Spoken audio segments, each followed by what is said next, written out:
Roland is in Oregon. Hi, Roland. How are you? I'm good, Dave. How are you? Better than I deserve. How can Ken and I help? Well, my wife and I have been doing the baby steps our entire marriage, about 16 months. We've always been on the same page. And recently we did a Zoom call with a financial advisor that she had before we met. He helped her set up a Roth IRA, and she wanted to introduce me. And he advised us to be fully funding her 401 and also be saving for a home while we're paying off student debt. And so now she wants to throw your plan out the window, and I want to keep going like a gazelle to pay that debt. And I don't know how to get her back on the plan. I don't either. Yeah. Well, she thinks now that your steps are kind of a broad stroke for people who are making poor decisions, and like her. Doesn't really fit. Yeah. They're designed for people like her. I'm gonna take a stab at this. How much debt do you have right now? 134. 134,000. Made up of what? Student debt. All student loans. Yeah. Any of that hers? No, sir. It's all yours. How much do you make? Mine. How much do you make? I make none right now. I'm a full-time seminary student. She makes $340. She makes $340,000 a year. Yes, sir. And you're a Is full-time she a doctor? Yeah. She is a surgeon, yes. Yeah.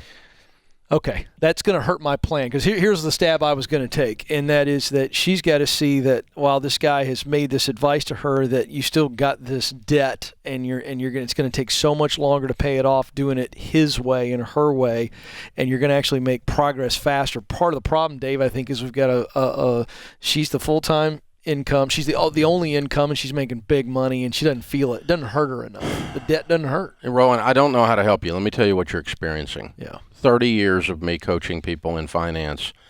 The worst people, the worst category of people handling money are medical doctors.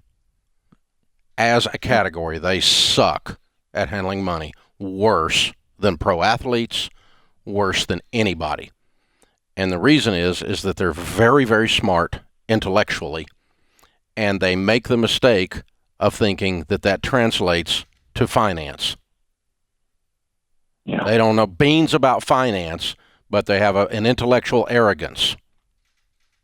And they go make stupid butt decisions, and they firmly believe, with all of their intellectual arrogance, that they're making the right decisions.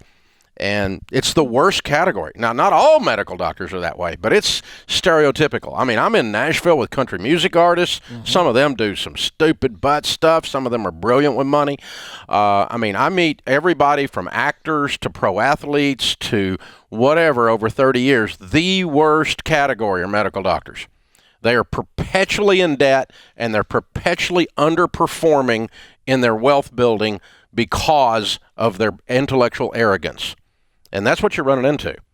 And I don't know how to fix that, because now she and her little financial advisor, who between the two of them don't know beans about money, have made a decision. So I don't know how to help you, sir. How long before you get out of seminary and start working? It doesn't matter. I mean, I'm just $340,000, they could pay it all off in 1 year. Yeah, but I mean, unless he convinces her. But instead, the financial advisor is keeping student loans around like they're a freaking pet. She got $140,000 of student loan debt. She makes $340,000. If you can't pay that off in a year, you're a wimp. Yeah, that's the only ridiculous. Yeah. It's ridiculous that this advisor takes this poor a stance and leaves this couple in debt this far. You should be sued for malpractice as a financial advisor for doing that. That's just asinine. Just asinine. But they're going to do it. So I honestly don't know how to help you. That's what you're coming up against, though. And truthfully, some humility on her part is in order.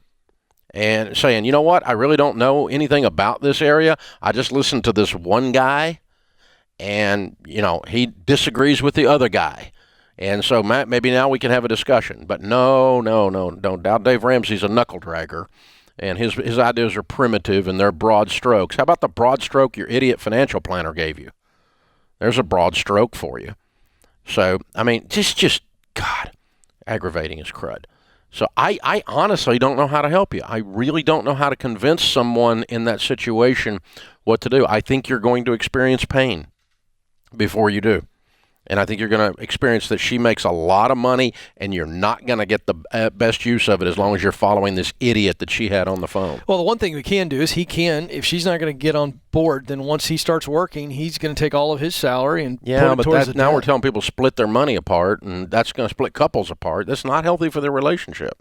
Well, I'm not. Well, no, hold on. Because I don't want to confuse the audience. I'm not suggesting that they split their money. I'm saying, well, they have a split plan, her plan and his plan. Well, but he's not going to not pay the debt off. Yeah, well, he's got to pay it off. He is if he goes along with her. Yeah. So I mean, you're not going to pay it off for 30 years if he goes along with her. Yeah, that's true. I think he's got to sit down and show her, if we pay this off, look how much more we can invest, how much quicker. That's the only shot he's got, is just a little. Well, she married a seminary student, so maybe we ought to read the Bible. There is the borrower is slave to the lender. That's true. How about that? Let's try that one. Yeah. I just don't. The only thing is, Dave, I just don't think you were clear enough with him, and I don't think you showed enough emotion. I feel like you mailed that. I feel like you mailed that call in. No, I get it. It's frustrating. It's a tough situation because this is a marriage. Well, it is, and he's getting bullied. Well, okay, so I'm going to bring this up, and I don't. And if you send a hate mail, I'm not going to read it, so don't send it. Well, go ahead and send it. We use it for kindling. Yeah, that's true. We do. We use it for the fire pit out back. Yeah. How much, this has nothing to do with her being a woman, him being a man, but how much of this is the fact that it's his debt, student loan debt, and she's the sole breadwinner? I think that's a big factor in this, isn't it? It can be in the fact that she doesn't think he's got a vote. Yeah, that's what I'm getting at. Yeah, she's but I mean, this is something that should have been handled before you get married. I agree. That, This is a messy psychological deal given her status. 100% of their marriage, she's going to out-earn him.